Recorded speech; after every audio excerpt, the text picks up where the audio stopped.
Kumusta kayo, mga minamahal kong kapatid, mga kaibigan, mga kasama sa laban ng buhay?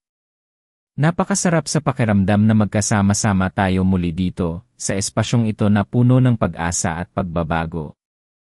At ngayong araw, may ibabahagi ako sa inyong isang bagay na hindi lamang magpapabago ng inyong pananaw, kundi magbibigay din ng bagong lakas sa inyong espiritu. Ito ay tungkol sa kapangyarihan ng pananampalataya, ng pagdarasal, at ng tulong mula sa birheng tagapagkalag ng mga buhol, lalo na kung ang kinakaharap ninyo ay isang kasong imposible. Alam nyo, sa umpisa pa lang, ang pamagat na ito ay malalim na, di ba? Himalayang dasal sa birheng tagapagkalag ng mga buhol laban sa mga imposibleng kaso. Siguro nga, mayroong ngayon sa inyo na nakikinig na nararamdaman na ang lalamunan ay parang may nakabara, ang puso ay mabigat, dahil mayroong impossible case na sumasakal sa inyong buhay. Ito ba ay karamdaman na sinabing walang lunas? Ito ba ay pagkakautang na parang bundok na hindi nyo kayang akyatin? Ito ba ay isang relasyon na wasak, na parang hindi na kayang buuin pa? O ito ba ay isang pangarap na matagal nang pinaghirapan pero patuloy pa ring lumalayo? Kung kaibigan, nasa tamang lugar ka. Dahil sa susunod na mga sandali, ibubunyag ko sa inyo hindi lang ang isang dasal, kundi ang isang paraan ng pamumuhay, isang mentalidad, at isang ugnayan sa langit na kayang kalagin ang anumang buhol, gaano man ito kahigpit, gaano man ito kasalimuot, gaano man ito tila imposibleng kalagin. At ang pinakamaganda, hindi mo kailangan maging perpekto. Kailangan mo lang maging handa. Kung handa ka, manatili ka sa akin, dahil sisimulan na natin ang paglalakbay na ito. Naaalala ko pa ang kwento ni Aling Nena. Isang matandang babae na may napakabigat na problema. Hindi siya mayaman pero masipag siya. Ang problema niya ay ang kanyang anak. Nagkasakit ang kanyang anak ng isang bihirang karamdaman na kinailangan ng napakamahal na operasyon. Sinabi ng mga doktor na imposible na itong magamot sa Pilipinas at kailangan pa siyang dalhin sa ibang bansa. Saan siya kukuha ng pera? Ni hindi nga niya alam kung paano siya magsisimula. Araw-araw, lumuluhod si Aling Nena. Araw-araw, nananalangin. Pero habang lumalipas ang mga araw, parang lalong humihigpit ang buhol. Parang lalong lumalaki ang pader na nasa harapan niya. Siguro, ganyan din ang nararamdaman mo ngayon, di ba?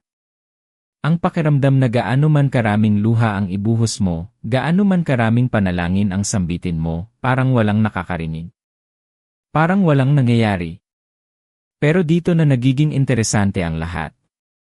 Hindi alam ni Aling Nena kung paano, kundi ang alam niya lang, ay hindi siya susuko. Ang pakiramdam ng pagiging stuck, ng pagiging nakabuhol. Sino ba sa atin ang hindi nakaranas niyan? Yan ang unang-una nating kailangang intindihin. Ang pakiramdam na parang may tanikala na nakagapos sa ating mga kamay, sa ating mga paa, at minsan, sa ating puso. Ito yung pakiramdam na kahit anong gawin mo, parang wala ka nang malapitan. Walang makakatulong. Ang mundo ay parang gumuho. Ang problema ay masyadong malaki para sa'yo, para sa abot ng iyong makakaya. Ito yung mga sandali na titingin ka sa salamin at tatanungin mo ang sarili mo, kakayanin ko pa ba to? May pag-asa pa ba ako? Yan ang tinatawag nating impossible case. At hindi ka nag-iisa sa ganyang nararamdaman. Napakaraming tao ang nakakaranas nito.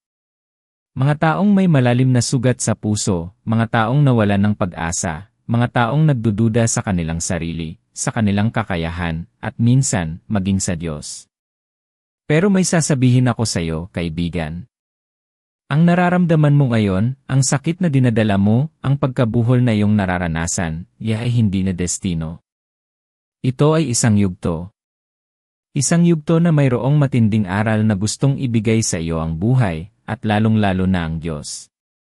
At sa yugtong ito, ang pagpili na manampalataya, ang pagpili na humingi ng tulong, ay Janice, pinakamalaking hakbang na maaari mong gawin. Kaya nga napakaganda ng debosyon sa birheng tagapagkalag ng mga buhol.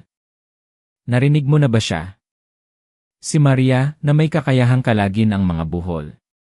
Imagine this, isang inang mapagmahal na nakikita ang bawat buhol sa iyong buhay, ang bawat problema na parang nagtatali sa iyong kaluluwa, at handa siyang tumulong sa iyo para kalagin ang mga ito. Hindi ito simpleng paniniwala lamang, kundi isang malalim na koneksyon sa isang inang nakakaintindi. Si Maria na nakaranas din ng matinding pagsubok sa buhay. Ang kanyang anak, ang ating Panginoong Hesus, ay dumaan sa matinding paghihirap. Kaya alam niya ang pakiramdam ng sakit, ng pagkawala, ng pag-asa, at ng pag-ibig. Pero bakit nga ba impossible cases? Bakit ang daming buhol sa buhay natin? Sa aking pag-aaral at sa aking pakikipag-ugnayan sa maraming tao na nahaharap sa matinding pagsubok, napansin ko na ang karamihan sa mga buhol na ito ay gawa natin o kaya ay gawa ng mundo.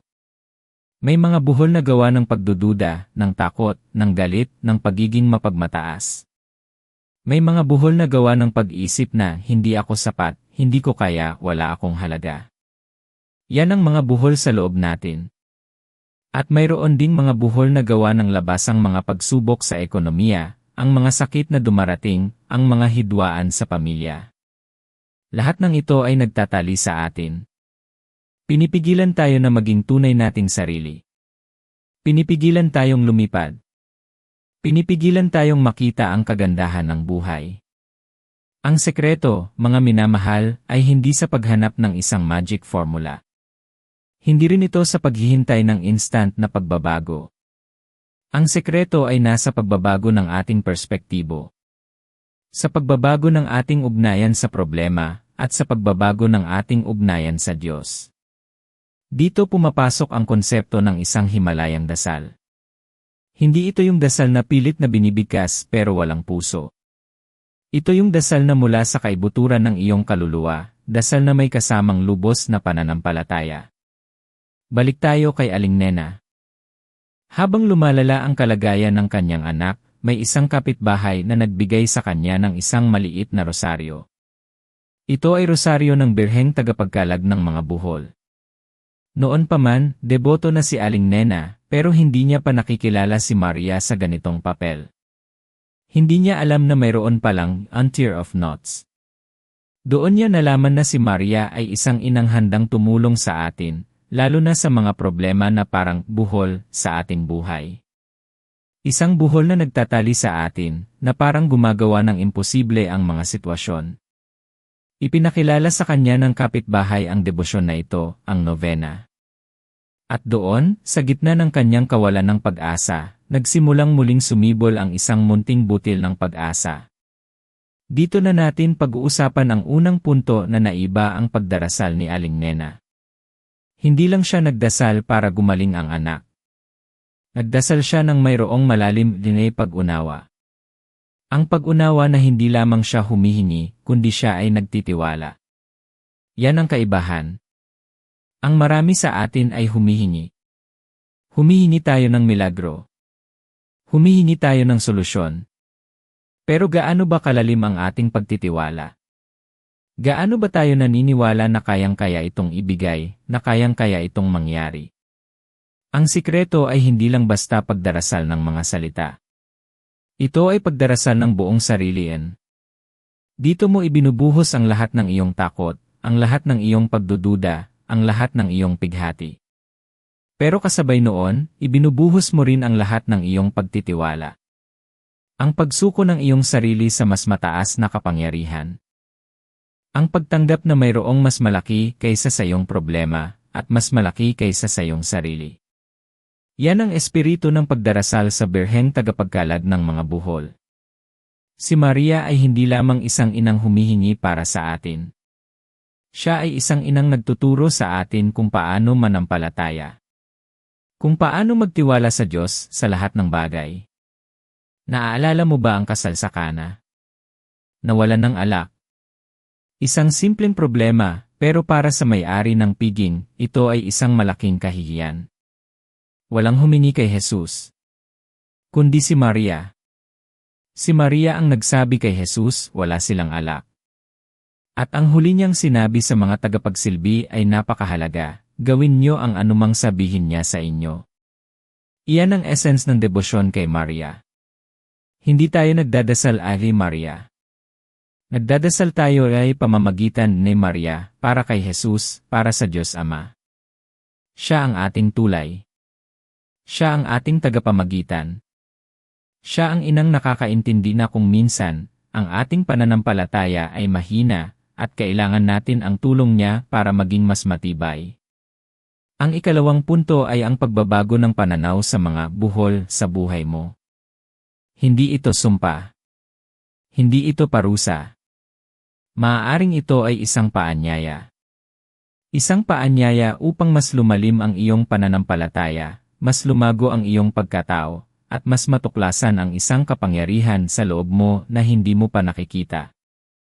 Dahil madalas, ang mga impossible cases na ito ang gumigising sa atin. Sila ang nagtutulak sa atin na humingi ng tulong, na maghanap ng kapangyarihan na hindi iniay atin. Isipin mo ang isang sinulid na magulo. Kapag tiningnan mo, parang walang katapusan ang gulong iyon.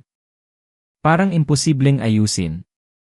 Pero kapag sinimulan mong hanapin ang dulo, at dahan-dahan, unti-unti, nakalagin ang bawat buhol, dan denzi mangyayari. Unti-unti itong ayusin. Magiging maayos ang lahat. Ganyan ang ating buhay. Ang mga buhol ay hindi nilikha para manatili. Nilikha sila para kalagin. At tayo, kasama si Maria, ay may kakayahang kalagin ang mga ito. Kaya paano ka magsisimula? Ang unang hakbang ay pagkilala. Kilalanin mo ang iyong mga buhol.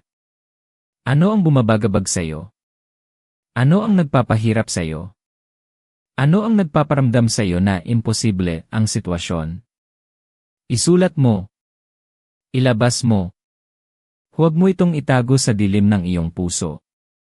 Dahil kapag inilabas mo, kinikilala mo, doon nagsisimula ang proseso ng paggaling. Doon nagsisimula ang pagkalad. Ang ikalawang hakbang ay pananampalataya. Hindi bulag na pananampalataya, kundi isang pananampalatayang may batayan. Ang batayan ay ang pangako ng Diyos, ang pagmamahal ni Maria, at ang kapangyarihan na kayang kalagin ang lahat. Ang pananampalatayang ito ay parang isang liwanag sa gitna ng kadiliman. Hindi mo man makita ang dulo ng tunel, pero naniniwala kang may ilaw. At ang ilaw na iyon ang nagbibigay sa iyo ng lakas para patuloy na maglakad, kahit mabigat ang bawat hakbang. Ang ikatlong hakbang ay ang kilos. Ang pananampalataya na walang kilos ay patay, di ba? Kahit gaano ka pa magdasal, kung hindi mo naman iayon ang iyong mga kilos sa iyong pananampalataya, hindi ito magiging epektibo. Kung humihingi ka ng paggaling, gawin mo ang parte mo. Sundin mo ang payo ng doktor. Kung humihingi ka ng pag-unlad, magsikap ka. Maghanap ka ng paraan. Kung humihingi ka ng kapayapaan sa pamilya, ikaw ang magsimula. Gumawa ka ng aksyon. Ito ay pagpapakita sa Diyos na seryoso ka sa iyong kahilingan, na handa kang makipagtulungan sa Kanya. Balik tayo kay Aling Nena. Nagsimula siyang magdasal ng novena. Araw-araw may kasama itong pagmumuni-muni. Hindi lang siya nagdarasal. Binubuhos niya ang kanyang puso. Binibigkas niya ang bawat buhol na kinakaharap niya. At habang nagdarasal siya, may isang kakaibang kapayapaan ang bumabalot sa kanya. Hindi agad dumating ang milagro. Pero may nagbago. May nagbago sa loob niya. Ang takot ay unti-unting napalitan ng pag-asa. Ang pagdududa ay unti-unting napalitan ng tiwala. Dito rin pumasok ang isang pattern interrupt.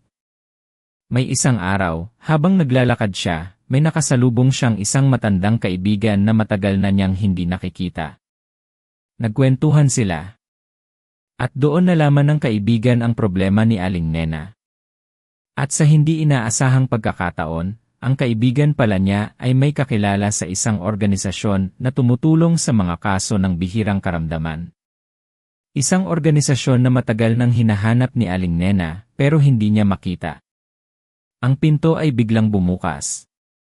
Hindi isang granding pinto, kundi isang maliit na pinto na nagbukas ng isang malaking posibilidad. Tingnan mo kung paano gumagana ang Diyos. Madalas, hindi ito sa paraan na inaasahan natin. Pero lagi itong sa paraan na kailangan natin. Mga minamahal kong kapatid, ibahagi niyo sa mga komento kung nasaan kayo ngayon at kung paano ninyo nararamdaman ang mensaheng ito.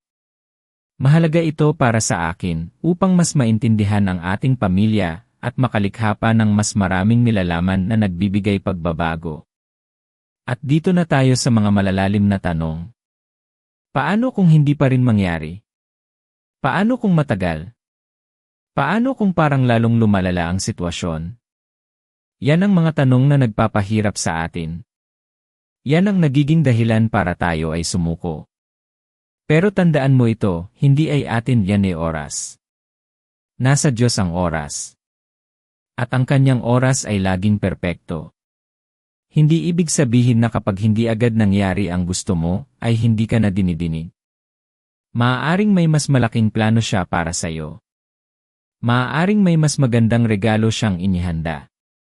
Tignan mo ang proseso ng isang magsasaka. Nagtatanim siya ng butil. Naghihintay siya. Nag-aalaga. Hindi niya nakikita ang pagtubo ng butil araw-araw. Pero alam niya na sa ilalim ng lupa, mayroong nangyayaring himala. Ganyan din ang pananampalataya. Hindi mo man nakikita, pero may nangyayaring himala sa loob mo. May nangyayaring pagbabago sa iyong espiritu. At ang pagbabagong iyon ang magiging susi para lumabas ka sa iyong impossible case. Ang isa pang mahalagang punto ay ang pagpapaubaya. Ang pagsuko. Kapag nagawa mo na ang lahat ng iyong makakaya, kapag nanalangin ka na, kapag nanampalataya ka na, may isang punto na kailangan mo nang ipaubaya ang lahat sa Diyos. Ang pagsuko ay hindi nangangahulugan ng pagtalikod. Ito ay nangangahulugan ng pagtitiwala na kaya niya ang lahat. Na kaya niyang ayusin ang lahat. At sa pagpapaubaya na yon, mayroong kakaibang kapayapaan. Kapayapaan na kahit ano pa ang mangyari, mayroong nakakaalam. Mayroong may kontrol. At iyon ang Diyos. At dito, ang isa pang open loop na gusto kong ibahagi sa inyo. Ano ang nangyari kay Aling Nena at sa kanyang anak? Naalala niyo pa ba ang kaibigan na nakasalubong niya? Yung kaibigan na may kakilala sa isang organisasyon. Well, sa pamamagitan ng organisasyong iyon, nagkaroon sila ng pagkakataong makakuha ng tulong. Hindi lang pinansyal, kundi pati na rin ng mga koneksyon para makakuha ng masusing pagsusuri sa ibang bansa. Isang pinto na dati ay nakasara, ay unti-unting bumubukas. Pero hindi lang doon natapos. May isang oras na kinailangan nilang magdesisyon. Mayroong isang malaking challenge na dumating. Ito ay ang desisyon kung itutuloy pa ba ang operasyon na mayroong mataas na risk o maghanap ng ibang paraan. Nagdasal muli si Aling Nena. Nagdasal ng lubos. At sa pananalangin yon, hindi lang siya humingi ng kasagutan. Humingi siya ng kalinawan. Humingi siya ng karunungan. Humingi siya ng lakas para makapagdesisyon ng tama. At iyon ang isang napakahalagang aspeto ng dasal na nagkalag ng buhol. Hindi lang ito tungkol sa pagkuha ng gusto mo, kundi tungkol din sa pagkuha ng kung ano ang kailangan. Ang karunungan, ang kalinawan, ang lakas para harapin ang katotohanan. Ang karamdaman ng kanyang anak ay hindi agad-agad gumaling. Ang operasyon ay matagumpay, ngunit mayroong mahabang proseso ng paggaling. Pero sa bawat araw, sa bawat therapy, sa bawat hamon, nakita ni Aling Nena ang pagbabago. Hindi lang sa anak niya, kundi sa sarili niya. Naging mas malakas siya. Naging mas matapang. Naging mas mapagpasensya. At ang buhol na minsan ay tila imposible, ay unti-unting nakakalag, hindi lang dahil sa isang operasyon, kundi dahil sa isang pananampalataya na sumasailalim sa matinding pagsubok at lumabas na mas matibay. Kaya ano ang matututunan natin mula sa kwento ni Aling Nena? Una, ang mga buhol ay nagiging instrumento para mas lumalim ang ating pananampalataya. Ikalawa, ang pagdarasal ay hindi lang paghingi, kundi pagtitiwala at pagpaupaubaya. At ikatlo, si Maria, ang birheng tagapagkalag ng mga buhol, ay isang makapangyarihang tagapamagitan na handang tumulong sa atin, lalo na sa mga kasong imposible. Ngayon, gusto kong pag-usapan natin ang mga specific na buhol na maaaring mayroon ka ngayon. Ito ba ay ang buhol ng kawalan ng pag-asa? Ang kawalan ng pag-asa ay parang isang kadena na gumagapos sa iyong espiritu. Pinipigilan ka nitong umakyat, pinipigilan ka nitong mangarap.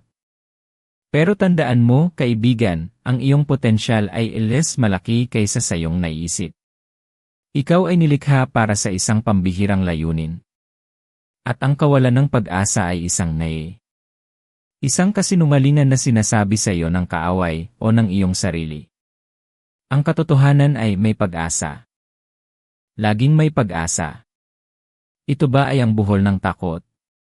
Takot na mabigo, takot na masaktan muli, takot sa hindi mo alam. Ang takot ay parang isang pader na humaharang sa iyo para marating mo ang iyong mga pangarap. Pero ang pananampalataya ay ang paglalakad sa pader na yan, kahit hindi mo nakikita kung ano ang nasa kabilang dulo. Ang takot ay normal. Pero ang pagpapaubaya sa takot na kontrolin ka, ay hindi dapat. May lakas ka sa loob mo na mas matindi kaysa sa takot mo. Ito ba ay ang buhol ng bitterness? Ng galit, ng pagiging mapagmataas, ng pagpapanatili ng sama ng loob? Ang buhol na ito ay masakit. Dahil ito ay bumubulok mula sa loob. Parang lason na unti-unting pumapatay sa iyong kaligayahan. Kailangan mong kalagin ang buhol na ito sa pamamagitan ng pagpapatawad. Pagpapatawad sa iba at higit sa lahat, pagpapatawad sa iyong sarili. Hindi madali. Pero kinakailangan. Dahil ang kapatawaran ay ang susi sa paglaya. Ang birheng tagapagkalag ng mga buhol ay narito para sa lahat ng mga buhol na ito. Sa bawat uri ng buhol na nakagapos sa iyong puso at kaluluwa. Kailangan mo lang siyang tawagin. Kailangan mo lang magtiwala. Ngayon, let's talk about the practical side. Paano ka magdarasal? Hindi mo kailangan ng mahabang dasal na komplikado. Kailangan mo lang ng dasal na may puso. Simulan mo sa pagkilala sa kung sino ang Birheng Maria. Siya ang inang ng Diyos. Siya ang ina na nagmamahal sa iyo na parang sarili niyang anak. Kaya lumapit ka sa kanya, parang lumalapit ka sa sarili mong ina. Ibahagi mo ang iyong mga pasanin. Narito ang isang simpleng paraan na maaari mong sundan. Una, simulan mo sa isang panalangin na galing sa puso. Halimbawa, O mahal na Birheng Maria, Inang tagapagkalag ng mga buhol, lumalapit ako sa iyo ngayong araw na ito na may mabigat na puso. Mayroon akong buhol na bumabagabag sa akin, na nagpapahirap sa aking buhay, na nagpaparamdam sa akin na parang walang pag-asa. Ikalawa, ilahad mo ang iyong buhol. Isa-isahin mo. Huwag kang matakot na maging detalyado. Ang buhol ko, mahal na ina, ay ang sakit ng aking minamahal na sinabi ng doktor na. Ang buhol ko ay ang pagkakautang na parang imposible ng bayaran. Ang buhol ko ay ang relasyon ko sa natila hindi na kayang ayusin. Magpakatotoo ka.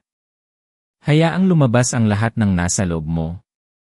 Ikatlo, humingi ka ng tulong. Hinihiling ko, mahal na ina, na sa pamamagitan ng iyong mapagpalang kamay, ay kalagin mo ang buhol na ito. Tulungan mo akong magkaroon ng lakas, ng karunungan, ng pag-asa upang harapin ang hamong ito. Ipamagitan mo ako sa iyong anak na si Jesus, upang ang kanyang kalooban ay masunod sa aking buhay. Ikaapat, magtiwala. Pagkatapos mong ilahad ang lahat, tapusin mo sa pagtitiwala. Nagpapasalamat ako, mahal na ina, dahil alam kong dinidinig mo ako. Nagtitiwala ako sa iyong kapangyarihan at pagmamahal. Handa akong ipaubaya ang lahat sa iyo at sa Diyos. Alam kong kaya mong kalagin ang buhol na ito sa kanyang perpektong oras. At ang pinakahuli ang patuloy na dasal. Hindi ito isang beses lang na dasal. Ito ay isang proseso. Patuloy na manalangin. Patuloy na magtiwala. Patuloy na kumilos ayon sa iyong pananampalataya. Dahil ang pagkalag ng mga buhol ay nangyayari unti-unti. Minsan, hindi natin napapansin pero sa bawat dasal, sa bawat pagtitiwala, mayroong nangyayaring pagbabago. Isipin mo ang iyong sarili ngayon, nakatayo sa harap ng isang napakalaking pader. Sa isang banda, puro problema. Sa kabilang banda, puro pag-asa. Ang pader na iyan ay simbolo ng iyong impossible case. Ang pagdarasal sa birheng tagapagkalag ng mga buhol ay parang martilyo na unti-unting dumudurog sa pader na iyan. Hindi isang malaking bagsak, kundi libu-libong maliliit na katok. Sa bawat dasal mo, may isang bahagi ng pader ang nasisira. Sa bawat pagtitiwala mo, may isang bahagi ang bumubukas. At isang araw, magigising ka at makikita mo, yun enes pasahe ene. Na kaya mo nang tawirin ang pader na dati ay tila imposible. Ang iyong kwento, ang iyong pagsubok, ay hindi ang iyong katapusan. Ito ay simula ng isang bagong kabanata. Isang kabanata ng paglago, ng pagbabago, ng pagtuklas ng isang kapangyarihan sa loob mo na hindi mo pa nakikita. Tandaan mo, ikaw ay may kakayahang kalagin ang anumang buhol. Ikaw ay nilikha na may layunin. At ang Diyos ay kasama mo sa bawat hakbang ng iyong paglalakbay. Hindi ka nag-iisa. Hindi ka iniiwanan. Kaya ngayon, habang papalapit tayo sa dulo ng ating pag-uusap, gusto kong lumikha tayo ng isang kolektibong enerhiya ng pananampalataya. Isang enerhiya na kayang abutin ang birheng tagapagkalag ng mga buhol at ang Diyos mismo. Kung ano man ang buhol na kinakaharap mo ngayon, kung ano man ang impossible case na sumasakal sa iyong buhay, ilabasin. Ibigay mo. Hayaang ang iyong pananampalataya ang maging tulay mo sa pagkalag ng mga ito. Gusto kong i-challenge ka ngayong araw. Simulan mo ang debosyon na ito. Hindi kailangan ng perpektong lugar. Hindi kailangan ng perpektong oras. Kailangan lang ng isang pusong handa at isang espiritong bukas. Magsimula ka sa isang simpleng dasal, araw-araw, at tingnan mo kung paano unti-unting magbabago ang lahat. Makikita mo ang mga maliit na pinto na bumubukas. Makikita mo ang mga bagong pagkakataon na dumarating. Makikita mo ang isang bagong lakas na nagmumula sa loob mo. Ang iyong buhay ay hindi tinakdaan ng iyong problema. Ang iyong buhay ay tinakdaan ng iyong pananampalataya. At ang iyong pananampalataya ay kayang ilipat ang mga bundok. Kayang kalagin ang mga buhol. Kayang baguhin ang mga kasong imposibleng tila walang solusyon. Ikaw ay espesyal. Ikaw ay mahalaga. At ang iyong mga dasal ay dinidinig. Ngayon, hayaan mong samahan kita sa isang napakalakas na panalangin. Isang panalangin na diretsyo sa puso ng Birheng Maria at sa puso ng ating Panginoong Hesus.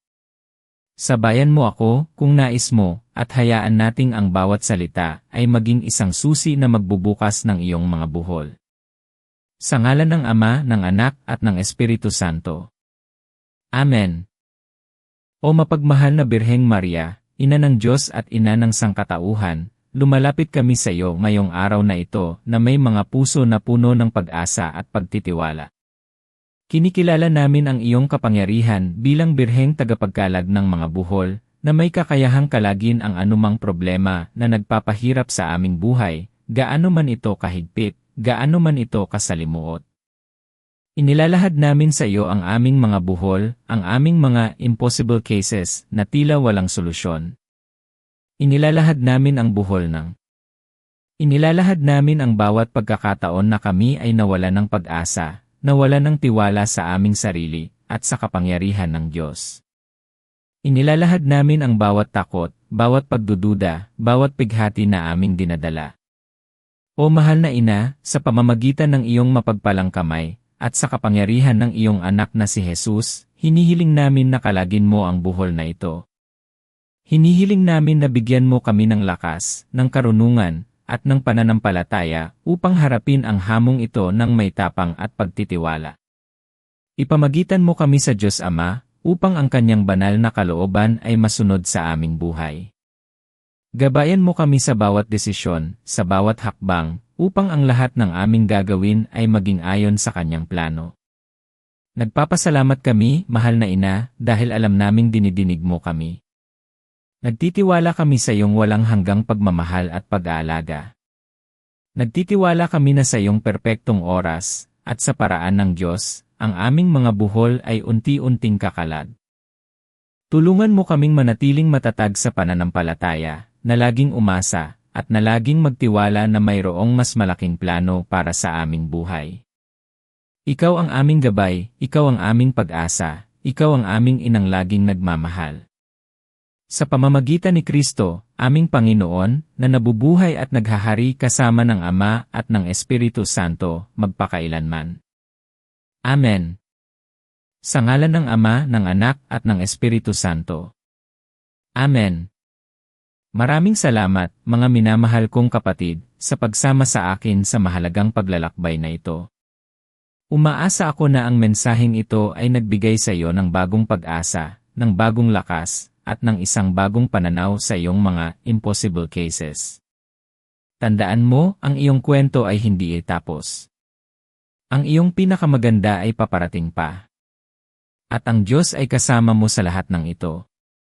Kung nagustuhan mo ang video na ito at kung nakaramdam ka ng pagbabago, huwag kalimutang i-like, mag-subscribe, at pindutin ang notification bell para lagi kang updated sa mga susunod pa nating mga nilalaman na magbibigay inspirasyon at pagbabago. At huwag mong kalimutang ibahagi ang video na ito sa iyong mga mahal sa buhay na sa tingin mo ay nangangailangan din ng mensaheng ito, na mayroong impossible case na kailangan ding kalagin. Magkita-kita tayo muli sa susunod na video, kung saan patuloy tayong maglalakbay patungo sa isang buhay na puno ng pag-asa, kapayapaan, at tunay na kaligayahan. Ingat kayo at laging tandaan, kayang-kaya Alien. Dahil ikaw ay mayroong Diyos na higit na makapangyarihan kaysa sa anumang buhol. Paalam sa ngayon.